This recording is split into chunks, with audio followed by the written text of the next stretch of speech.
Hello everybody, welcome to Live with the Game Fanatics. I am Ben, in for Joel, who has apparently gone this week on something called Birthday with Wife. I don't know what that is. It sounds bad, so I wish him well. Thoughts and prayers for that. This week I am joined, and you're going to have to intro yourself because I don't got nothing, by Colin. Hello. This is the part where you intro yourself. Hopefully. Contributor. Okay, good. I'm trying to also deal with all my audio issues on the fly. It's great. And Logan here is here as well.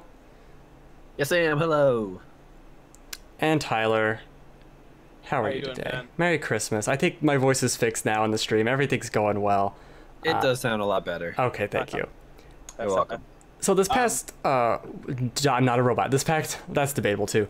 This past weekend we got some more news with the Xbox One X, and we got the pre-orders open, and it's gotten kind of a lot of press in this almost weird way of meh, and I think it's very appropriate to talk about it right now. But first, I kind of want to gauge interest in these mid-tier, or not mid-tier, but mid-console cycle systems. So I think we should go around and say, if you have a PS4 Pro, why or why not? Do you want one? Why or why not? And I'll start by saying I have a PS4 Pro. I really like it. I got it day one. I'm super all in to having these exclusive games the best they can be. So I'm just going to go down the line. Colin, how do you feel about PS4 Pro? I have one also. I got one because my PS4 conveniently broke like right before pre-orders went up for it. So I was just like, okay, this is a sign. And I, even though like so cagey about how much better Final Fantasy 15 would run on the Pro, which the answer was not that much better. I still wanted the best version of that game because I'm a huge fan. So I just went for it, and so I like it. I mean, you know, makes games marginally better, and as long as they run smoother, that's what okay. And we'll get into that a little more later. So Logan, how do you feel about the PS4 Pro? I think the PS4 Pro is a fantastic console, and I had originally sold my PS4 to acquire a PS4 Pro, but I wasn't finding like the right deal. I'm very frugal when it comes to my purchasing of consoles, and I actually settled on the PS4 Slim because it did everything I needed it to be. I didn't have the capabilities of 4K just yet, and I know that, you know, it can downgrade and play 1080p at, I mean, 4K games at 1080p or whatnot a lot better, but for me, playing on a 24-inch monitor, I just didn't see it yet. So down the road, I definitely see myself getting a PS4 Pro if that's before PS5, sorry. Gotcha. So I mean, I like it. Okay, so Tyler, how do you feel about it? I'm kind of in the same camp as Logan. I do appreciate, to a certain extent, that Sony basically released a sort of upgrade to the PS4, and I'm glad that I'm glad they put that boost mode in where you can have games run marginally better, especially if you're a very tech-oriented guy. At the same time, I feel it's not living up to its full potential because certain games I wish that could easily run better aren't being allowed to run better. It's a very small nitpick. Like the PS4 Pro is all this tech, and yet for some reason I can't run Bloodborne at 60 FPS. But yeah, I know that sounds very pedantic, but it is something that does kind of hold me back. Also, the logistics of trying to get the data from my hard drive over to the other one because I still have PT on my hard drive, and I'm not going to delete it anytime soon. Yeah, I intentionally deleted my PT. Ooh, why? The opposite. The game's garbage. It's hot trash. It's not a game. It's a. I'll fight you both. I'll definitely fight over that. I really hate that game. Let's actually talk about the topic at hand, though. Xbox One X. But I'm sorry, I was trying to get to a. Oh, okay. Thing. Having said that, though, I will definitely pick up a PS4 Pro, but just not immediately. Like around the time it came out, it was either pick it up now or save up and get a Nintendo Switch. I went for the Switch. So, gotcha. Yeah. Yeah. Okay, that's it. Okay. Yeah. Yeah, that's a fair decision. And that's an interesting one since the PS4 has done so well, and the Xbox One is actually, you know, sold a very respectable number, just not as well. It seems as though the Switch is the second console for a lot of people, especially us collectively at the Game Fanatics. you don't hear a lot of Xbox talk. And how do we all feel about the Xbox One X? We're looking at the conference right now that they showed at E3, so it's going to go over all those games again. And Lukewarm. And the Gamescom presentation, which was basically the same from what I heard. I didn't even go watch it. It was just I watched the entire thing, and it was Ugh. just an extension of the E3 conference. I think they would announce like Age of Empires 5, and that was basically it. 4. Thank you very much. 5, 4. I think it is. I don't really follow those, 4. so thanks for correcting me. Yeah. No, it is 4 because actually Age of Empires is my favorite RTS of all time. So I am excited for. All right. Wow, all right, that's cool. So would that get you to buy an Xbox One in general? It's not PC. It's coming to Xbox One. I would There you not go. want to play an RTS on a console. That sounds terrible. But Halo Wars 2, man. Yeah, it's on the console. But I'm not interested in Halo Wars. So okay, let's Age of Empires? Yeah, okay. let's talk about that then. Colin, what would interest you? Do you have an Xbox One X or whatever? Would you be interested? How would you be interested at all in this device? I have zero interest in getting it. I have an Xbox One, which I got almost entirely for Rare Replay collection. Hey, me too. I don't blame you. I don't blame you. That was a really tempting exclusive. It's literally the I only just one. got it on a good deal, you know. So like I play all of my games on the PS4 anyway, and since my Pro is more powerful than the baseline Xbox One, like I'll just keep it there. And just having it for like the multi-platform games I would play isn't worth me shelling out that money, you know. Yeah, no, for sure. I think they're in a really tough spot. I know for me in particular, I bought the Xbox One and, bought a couple games for it. And then they started almost like 6 months after that, they started doing we're going to put everything on PC. So I'm like, okay, I played Gears of War 4 on PC. I played Dead Rising 4 on PC. Do you think that's a big detriment to the console? Mm-hmm. Good for Microsoft, but it's bad for the Xbox branch. Yeah, because Microsoft is going to get that money and that all the time. Whether you buy it on PC and or Xbox, like they're going to get that. Sorry, Tyler, go ahead. The only problem with that PC storefront thing is that it's tied to the Windows 10 store, and so they're in a much more cluttered competitive market with basically 5 or 6 other competitors right there. So that's still a level of diminishing returns. And even then, the games that they have been putting out has been basically being uncoupled Windows Store. Like I think Killer Instinct is now available to play on Steam. Yeah. Yeah. And Quantum Break is the same deal. It's on Steam now. Yeah, Quantum Break is on Steam, even though that PC version was pretty terrible. Like you could barely run it at 30 FPS. I could run it, and it was awesome. You and didn't run very well. Don't trust me. Oh, there you go. Run it. It ran well enough. Okay. Well enough, not necessarily good, but well enough. Well enough. It tried. Yeah, but I think that is actually a problem because now anybody that would have any interest towards that console have no reason at all to pick it up, and it also just kind of muddies the water. Like you mentioned before the unveiling, I kept seeing exclusive coming to PC as well, and it just kept every single time they kept doing that, it kept unconsciously giving me less and less reason to take the platform seriously, and that's the last thing I think Microsoft needed at the time, because they got into a lot of hot water over that console DRM backlash when they first announced the Xbox One. They went to further backlash with that digital online thing. They got into more backlash with the mandatory Kinect peripheral. There was a lot of stuff they had to work themselves back with, and they were working on it with stuff like the Xbox 360 backwards compatibility, which I would honestly pick up for that alone. And I know the console runs well. But then I get to hearing about the Xbox One X, and it's basically the exact, as far as I can tell, it felt like deja vu, making the same mistakes as they did before. No real strong exclusives outside of maybe the stuff that the Xbox hardcores will get out of it. So Halo, Gears of War, Forza, that's about it.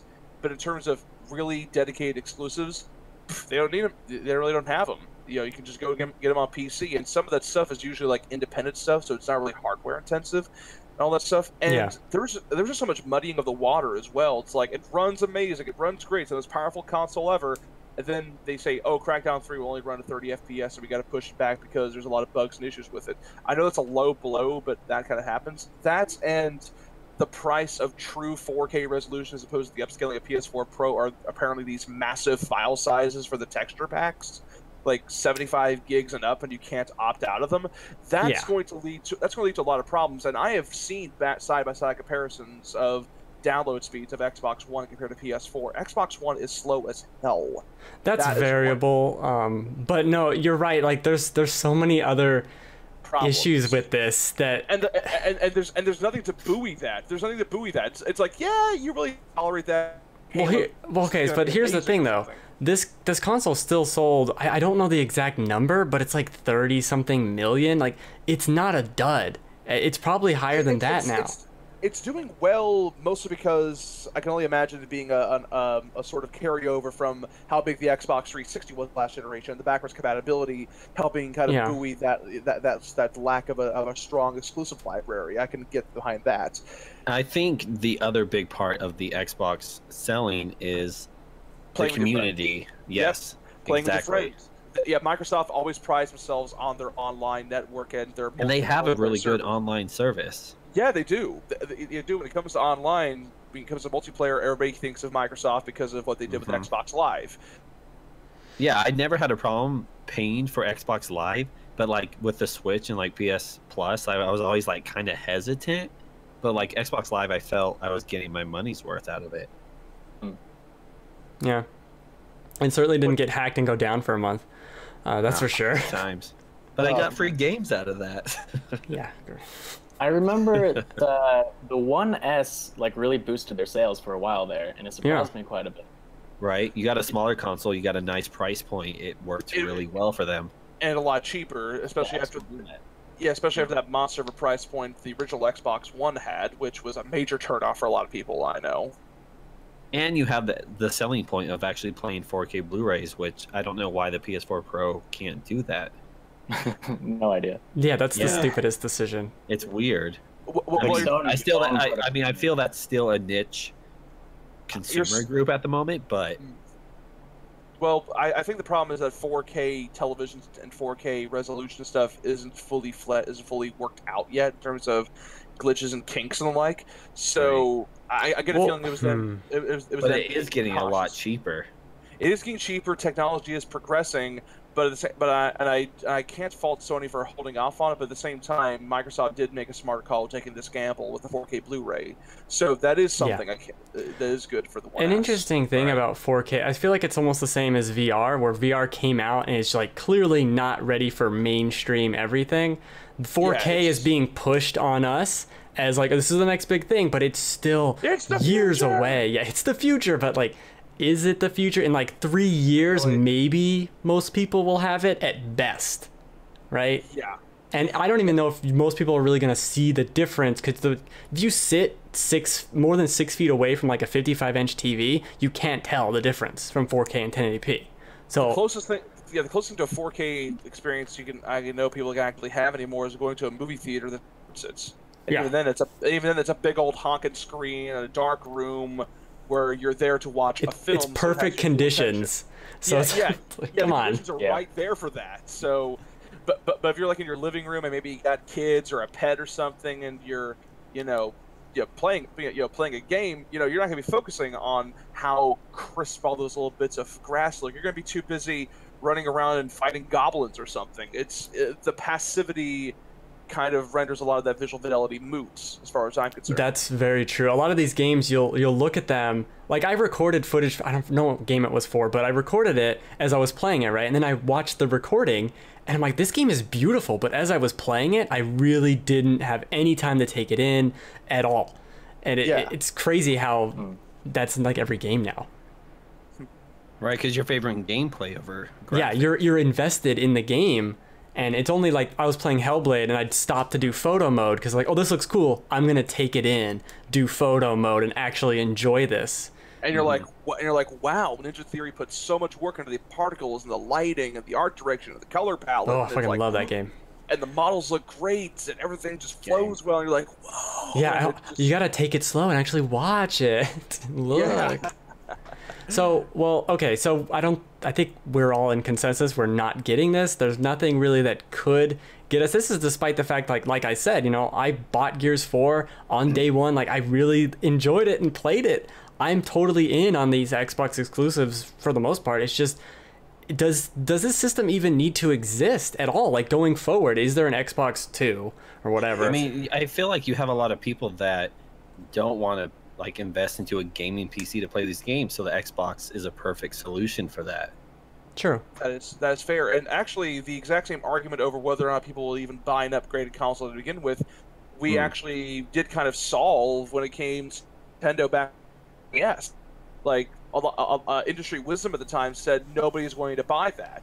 It's going to be seen as a problem, especially since all the other factors at the time, no backwards compatibility, etc. And yet people bought it because it's the next shiny thing, which is why I will have to play devil's advocate and say I bet you a pretty fair chunk of people who do primarily play on Xbox will pick up the One X because of that crisp 4K image, assuming of course they have the proper stuff in order to get the most out of it, and they'll probably enjoy it all the same. Like, it's kind of a nasty thing to say, but I do know, like, we play a lot of games that get really passionate about gameplay and mechanics, but for an average player, they might be one to enjoy a particular type of visual fidelity or visual style. Like seriously, to this day, I still know people who have never touched Saints Row and went right to Grand Theft Auto because Grand Theft Auto was objectively quote-unquote better because it visually looked better. But Saints Row was so fun. Love Saints Row. Yeah, well, Grand Theft Auto is realistic and fun. But I know that's a tangential excuse, but it is still a thing that has been proved by how the market acts. So yeah.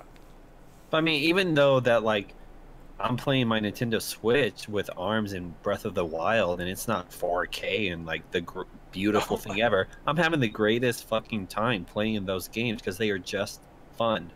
Oh yeah, Nintendo has always been good at that. And hell, even the Switch games maybe run at maybe 900p, 720p. So even in terms of fidelity, it's like whatever. But the gameplay and the gameplay and the strength of the IPs are what keep people going. Which I think actually I do know a friend of mine who does primarily play on Xbox, and even he kind of said he felt very, very disappointed by the more powerful exclusives like Dead Rising and Halo and Gears of War. It's like, yeah, they really didn't do much else with the game, and they felt very much burnt out on it. Like, I knew a friend of mine, same guy, who felt like he got gypped when it came to Gears of War 4 because, big $100 collector's edition, big $50 season pass, multiplayer with microtransactions. It's like, spend this, do this, get into this, check out the campaign. Whoa, we got Dom back. Woo, we got Marcus Phoenix back. Yay, we got all this stuff. And then the game is over, and then like sequel tease, Isn't Dom dead? Yeah, he was invested. Oh, sorry, Coltrane. I'm sorry. For the Coltrane. Woo, woo. Yeah. Oh God. Never mind. Never mind. But he got into it. But then when it was all over, he kind of felt like he was kind of robbed. It's like he put so much into this, and then the campaign didn't live up to snuff, and he felt like it wasn't as good.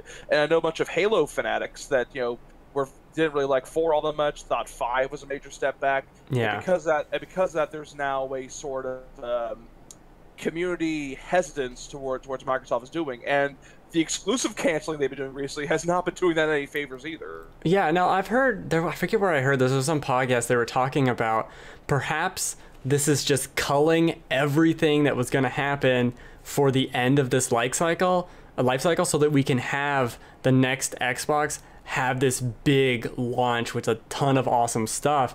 And I don't buy that for a second. No, this seems like the dying, like the last gasp of like, okay, we're just gonna have an Xbox PC you can buy in 3 years. Don't worry about it. We'll get Scalebound back any day now. Yeah. Any day now. Yeah. I'm not buying that. I know, and I was like, man, that's real wishful thinking, but I don't want to be really down on them, because like a lot of people were really down on Nintendo. Like, what can they do? How can they come back? The Wii U bombed, blah blah blah blah blah, and now they're the king on the hill or whatever. Yeah, seriously, yeah. But I mean, Microsoft isn't really as like out of left field as Nintendo is. Like, I can't see the next thing they do like really surprise people. You know? No. Microsoft is very good at understanding what works and improving upon that. Nintendo's very good at keeping you guessing. So you do bring up a good point there, Colin. But I think based on how Microsoft's been acting, it feels like they're trying to gravitate more towards cross-platform play and trying to break down console walls, which is why I do enjoy that they're basically opening up things and having it be where you can play online with people who are on PC or people who play on Nintendo Switch, like they're doing with Minecraft. Yeah. And I mentioned before, there's some exclusives I would absolutely pick up on Xbox One, but I can't, because of money. But I still found the time to actually play Killer Instincts through Windows 10. Just plugged in the controller and gave it a shot. I'm like, wow, this is a lot of fun. And then I beat up a bunch of guys online playing Xbox One because I could, and I enjoyed being able to not have everything boiled down to, well, you suck because you have platform Y or platform X. So it feels like Microsoft is playing a different game, trying to not emphasize too much of their console hardware. But oh dear me, are they getting desperate when it comes to the Xbox One X with that presentation they gave, to kind of go back to what we were talking about. Yeah, that kind of something I wanted to mention was, watching their Gamescom conference, they were very focused on the hardware of the Xbox One X, all the teraflops, all the RAM, and everything that it has. And it's liquid cooled. It's powerful. It's amazing. But they weren't pushing the games. They weren't pushing the experience as much as I thought they would. Just like, buy this console and do nothing with it. I know, that sucks. I was getting flashbacks to Sony's PS3 unveiling, honestly. With the boomerang controller? With the giant enemy crabs? Giant enemy crab. Massive damage. Yeah, you know what I'm talking about. Real-time weapon change. All this special amazing technology. Red Racer. What kind of games do you have for it? We have a price tag, $600. Buy it. I get a second job. Literally tell us, get a second job to buy it. To pick it up. Thanks, Sony. Never forget. I live in America. That doesn't happen. Microsoft wasn't much better though. It's like backwards compatibility. Who wants that? Oh, we have a console for you. It's called Xbox 360. So you're trying to tell us not to buy your new machine. They did flaunt that at the Gamescom. They're like, this is a console with 3 generations of backwards compatibility.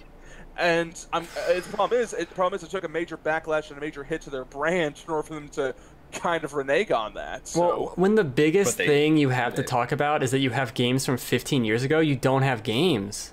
Yeah, that's a problem. That is okay, great. I'm playing Rainbow Six from 2002.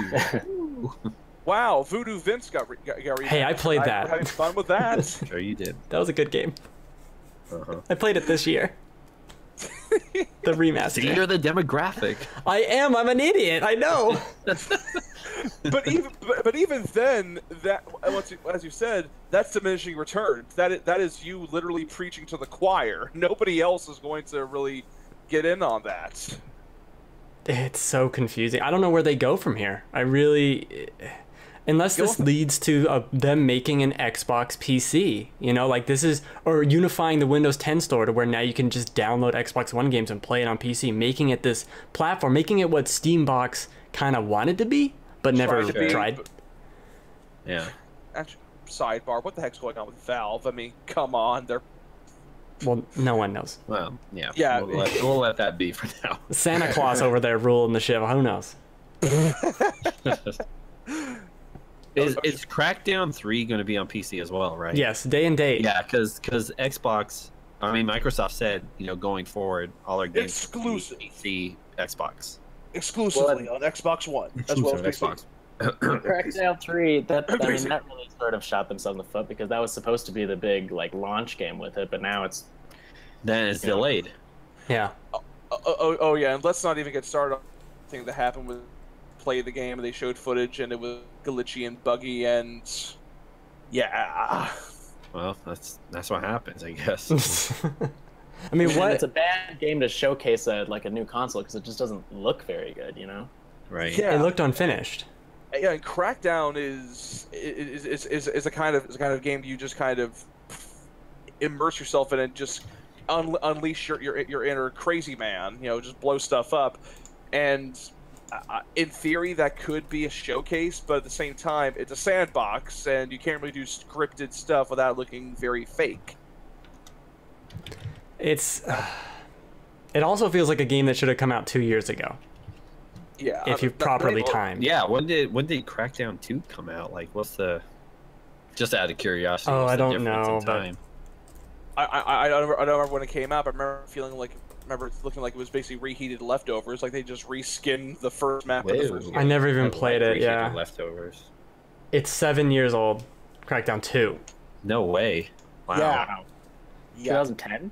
Yeah, 2010. Wow. We are all old.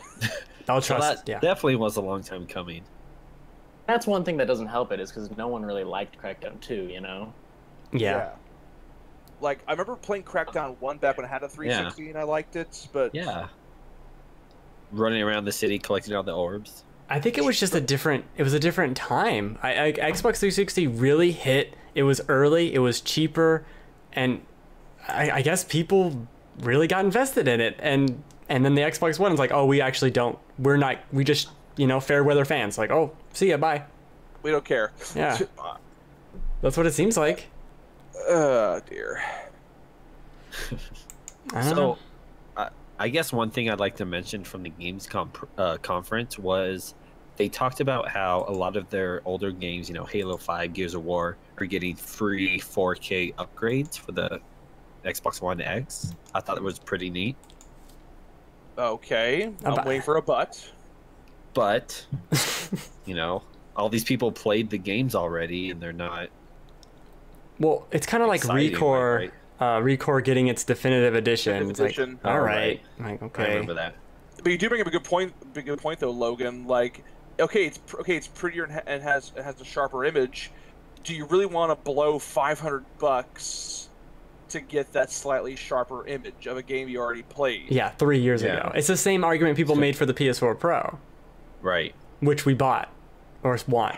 Yeah. Or you bought. Having said that, the PS4 Pro had some small mitigating circumstances, like the 4K was upscaled to no major texture patches and like no extra 60 gigs squatting on it. Ignoring that, the Xbox One X is better at like everything the PS4 Pro does on a tech level, but with a lot of caveats that still make it a much more hindering experience.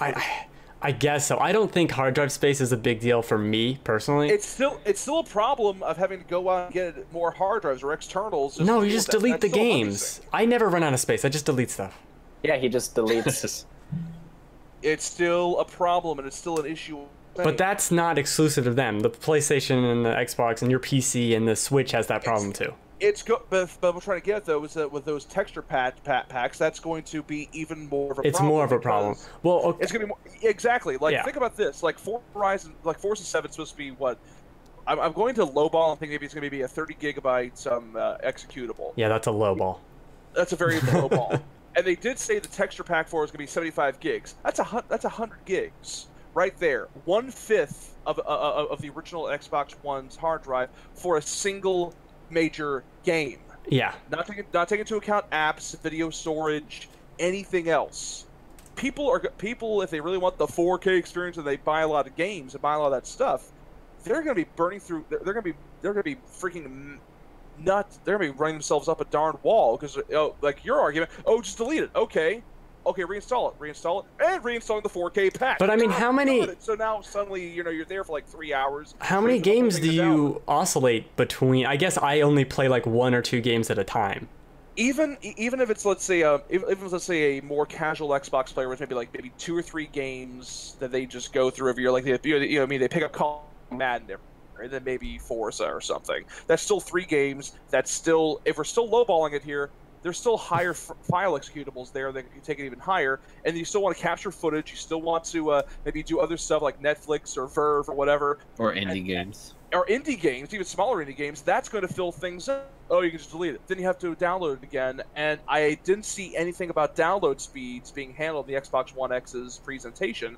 I also didn't see anything else regarding maybe enhanced cloud storage to maybe deal with this sort of stuff, so you can maybe have an expressway for data. Because they keep talking about cloud storage. How about they actually put their money where their mouth is? Well, I think that's very fringe. It's a tech concern that not everybody's going to think about, but it's still something I think people need to keep in mind when it comes to the games they buy and what Microsoft is enforcing when it comes to that 4K it's definitely package. weird that they force you to download it. Having you have to download the 70 gig pack because you have an X is a little silly, and especially when that's like twice the size of the game, or doubles the size of it. Well, texture packs can be very comprehensive, so it makes a certain level of sense. But even then, jeez. But I just installed what was it? Every single game I think on PS4 right now is like 30 to 50 gigs anyway, and that's without any magical patch. Like I think we've hit the kind of breaking point with 4K and all that. Like we need hard drive space. Now we're being held back by this. Spaces. Yeah. I think even more than that, though, just like internet speeds in general are going to be a huge problem going forward. Oh yeah. Yeah. Because like they talked about how Final Fantasy 15 for the PC is going to be 170 gigabytes. My internet connection isn't going to be able to sustain that, let alone my SSD. Why are you putting that on an SSD? Because faster speeds. Yeah. You gotta go fast.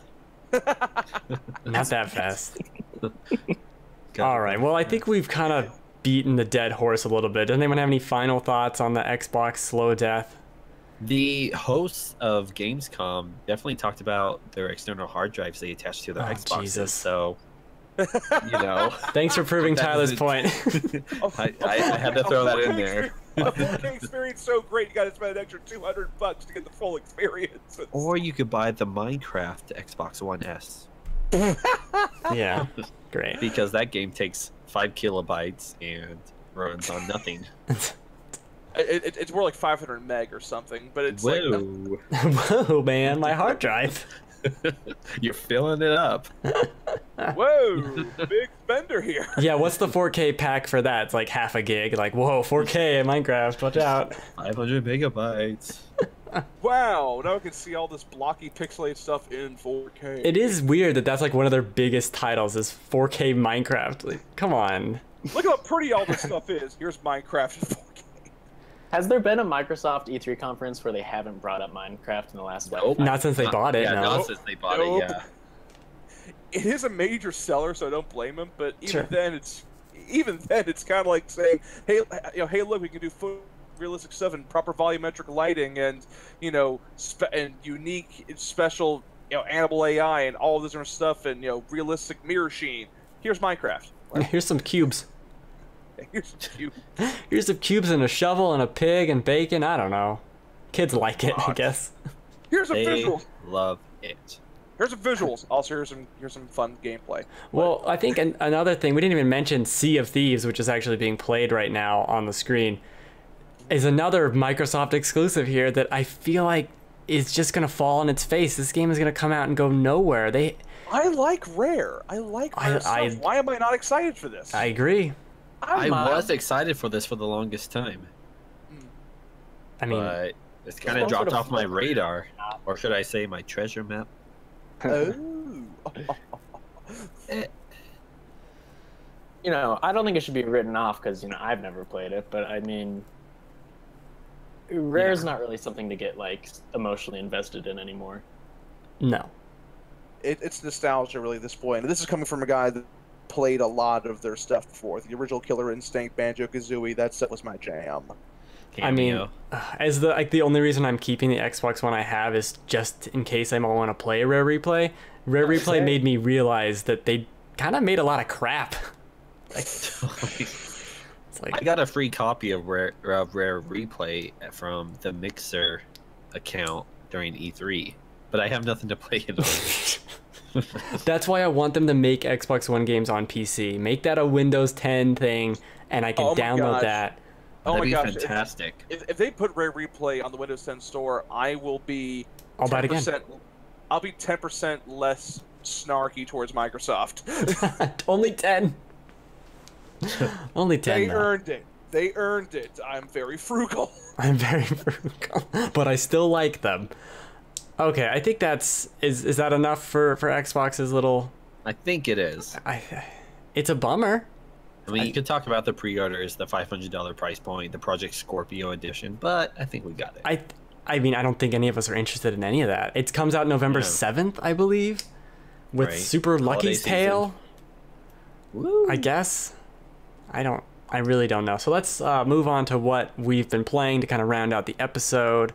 We'll start with Colin. What have you been playing this last week or so? Well, I'm kind of playing some weird stuff right now because I'm writing a series of features about Metroid right now. So I've just been playing a bunch of old Metroid games that I've actually never played before, and I'm discovering how much I love that series. So, good answer. Which ones have you been playing? Good. So far? Chronologically, because that's what the features are about. So I played Zero Mission, and then the original Metroid, which was super rough to go back to. Wow. Zero Mission's good.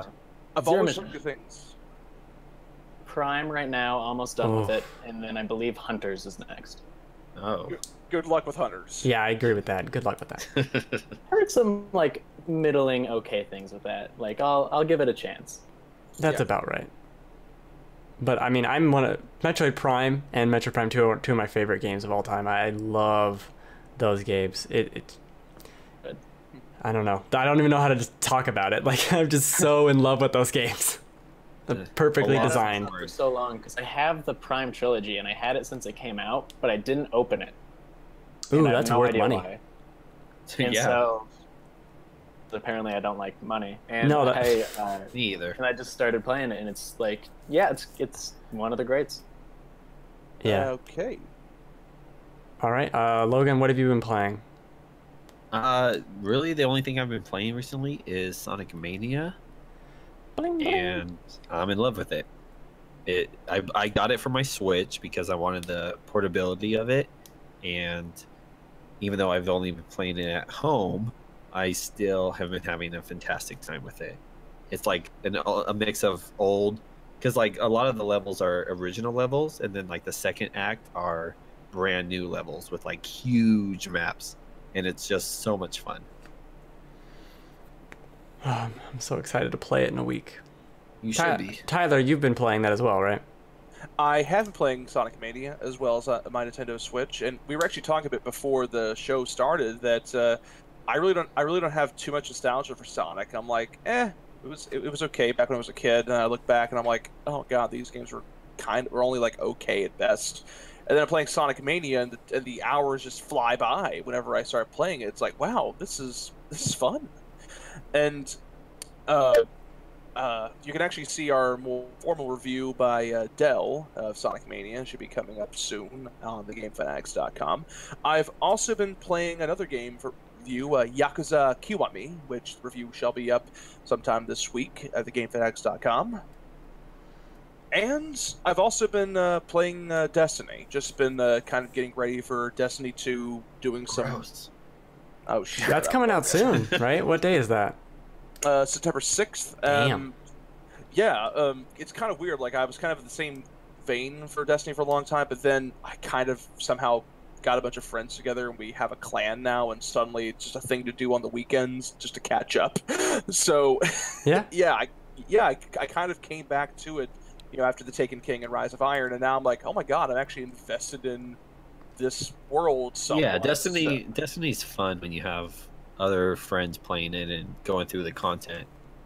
Well, it also helps, the content isn't refried, cow turds now, so... Isn't that what Destiny 2 is? I'm kidding.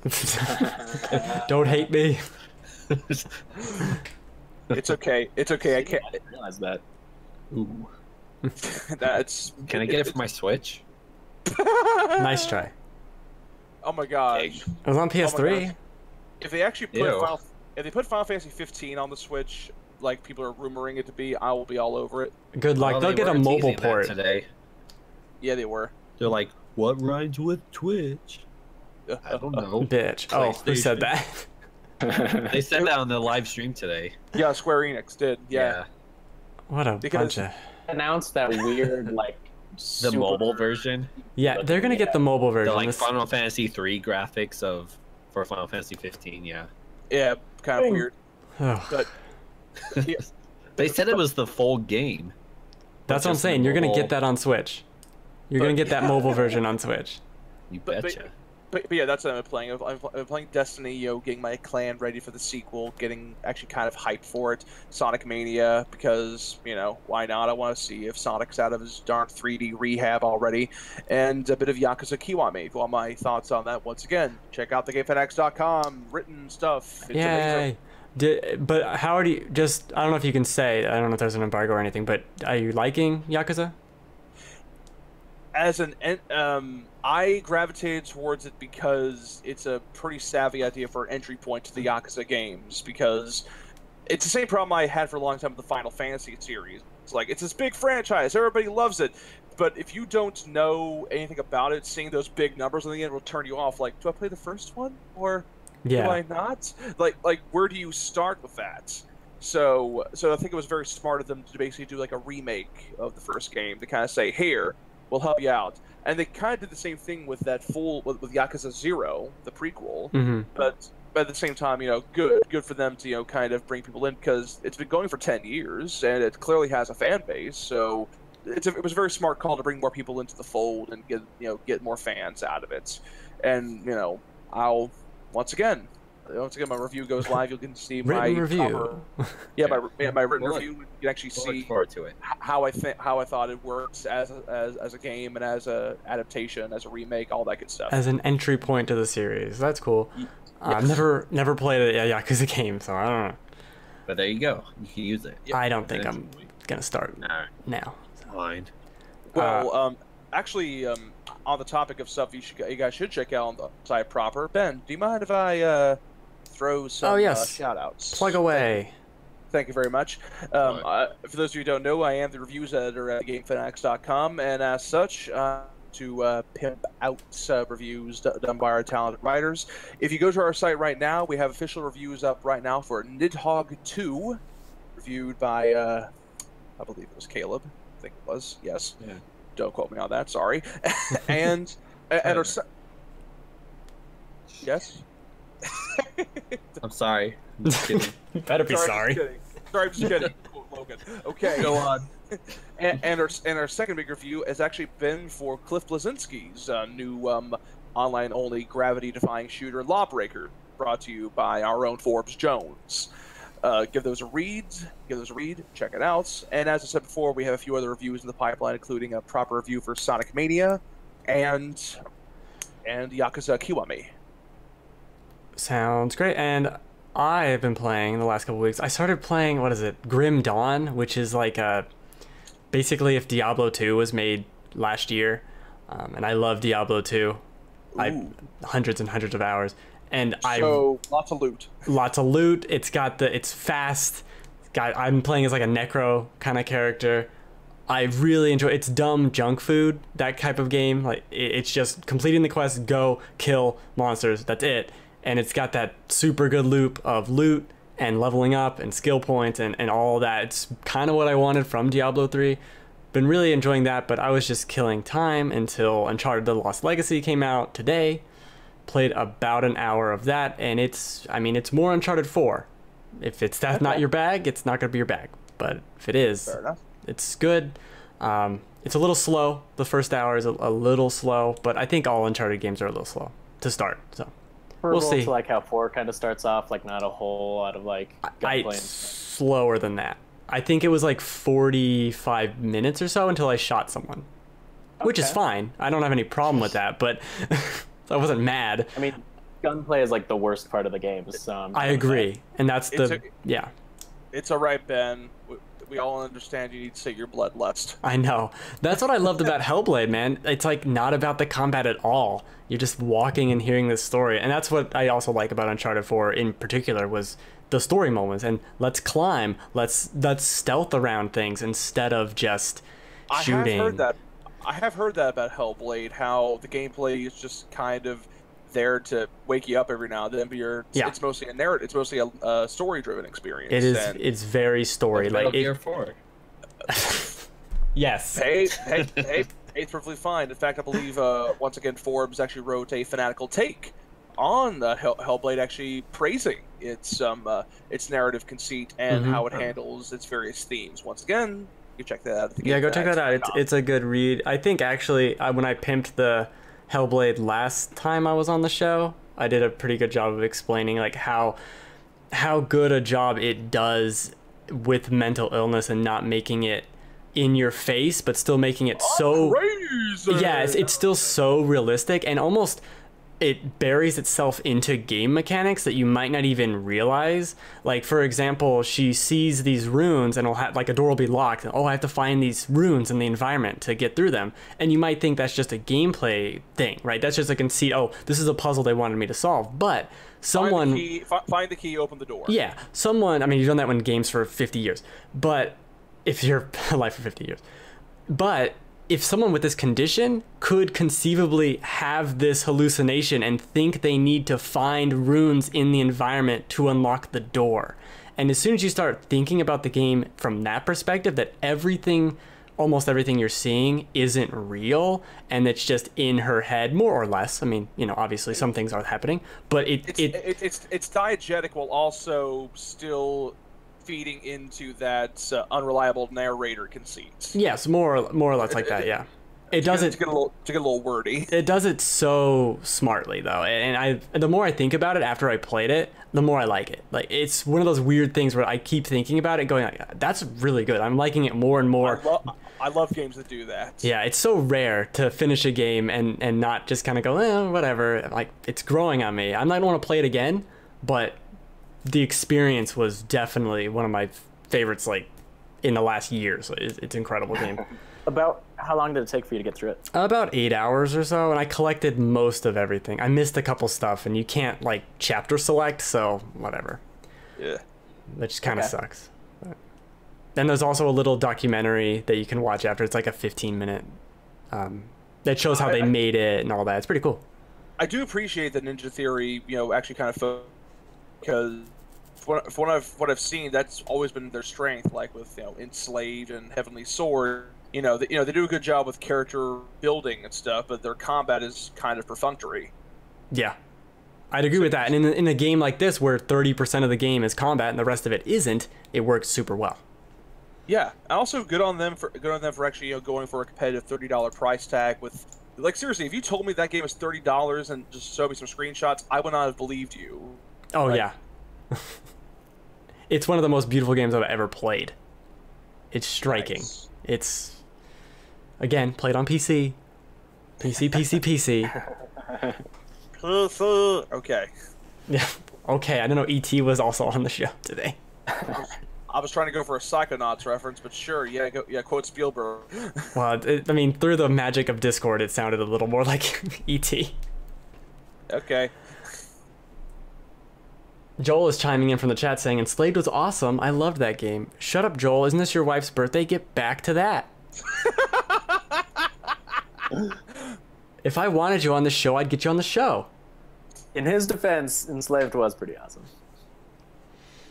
Okay, fine. Just my own, I'll play it. All right, well, I think that's it. Gonna do it for Live with the Game Fanatics, episode 11. We're counting these, I noticed. Oh my goodness. She's drunk and I'm sleepy. That's what Joel says. Great husband. Great, solid work. We'll be here to back you up in the therapist. Yeah, I'll get you the therapist number. Get on that. So let's go through. You can follow me on Twitter, I guess. TGF_KirbyLink. I'm on Twitch at /BenReacts. I stream Mario Maker, random crap. I'm doing The Evil Within recently. Colin, how can people stay in touch with you if you want to share how you can be followed? I'm Colin D. Stevens with no spaces on Twitter, and I'm going to start getting into streaming on Twitch, but I have not started yet. Cool. Okay. And Logan? If you're still alive... Well, maybe we lost Logan, and I didn't know. Oh, no! Come back! All right. Tyler, you do your outro then. I'm so worried for him now. I gotta find him. Okay, if you want to pick my brain more about my thoughts on games and geek culture stuff, you can follow me on Twitter at Darth Rahu, capital D, capital R, Darth Vader, R-A-H-U, all one word. You can also follow me on my Twitch channel at twitch.tv/DigiDesperado26. Every Friday night at 10 p.m. I kind of do a bit of a mixed bag. If things are slow, I will dip into my pile of shame to play a game I've been told is good and have found the time and try to play it to completion. And I've been starting to do preview streams, courtesy of the very lovely review copies provided to us by various publishers. I've been doing preview streams for Agents of Mayhem and Yakuza Kiwami. And I may, in fact, do another extra bit of Yakuza Kiwami this upcoming Friday. If not, probably something else as well. But, yes, that's all me. Also, if anybody actually reads anymore, I do also have kind of a silly personal blog. I also really should be updating now, I think, at cybertavern.blogspot.com, where I just do some very quick stream of consciousness thoughts on movies, films, games, game design, stuff like that. Cool. And I think you should go back and play some more Nier, because you're almost at the part that blew my mind. It's on the pile. I still have to get through to the end, man. I will get to finishing it. Oh, did you play, just as an aside, real quick, did you play all through Metal Gear Solid 5? Yes. Okay, so you know the part where there's like a hype trailer for part 2? Yes. That's all I'll leave it as. That's my little hint of how cool what's coming up is going to be. Oh, you with your teeth. Just a subtle, I don't want to spoil anything, but stuff happens. Spoilers. All right. All right. Well, Logan died. I'll go find him, I guess. I don't know. I don't know if you want to follow him. He might not be alive. So that's good. We'll figure that out in post. And thanks for watching. Thanks for joining us. We do this every Tuesday at 8 p.m. Pacific time. And usually it's Joel and not me winging it. Also, we've been watching the Xbox conference this entire time, so it wasn't really relevant for the last 20 minutes. Anyway, Merry Christmas. We'll see you on the internet. Goodbye. Take care. Logan says goodbye too. I'm just my gosh, that sort of is a Weekend at Bernie's shit at the end with Logan. Logan, where did you go? Like, I noticed his icon not lighting up for probably the last 10 minutes. I just realized that as soon as I went to him, I was like, oh wait a second, he hasn't said anything in a while. What happened? Is he alive? Oh no. Well, that's disconcerting.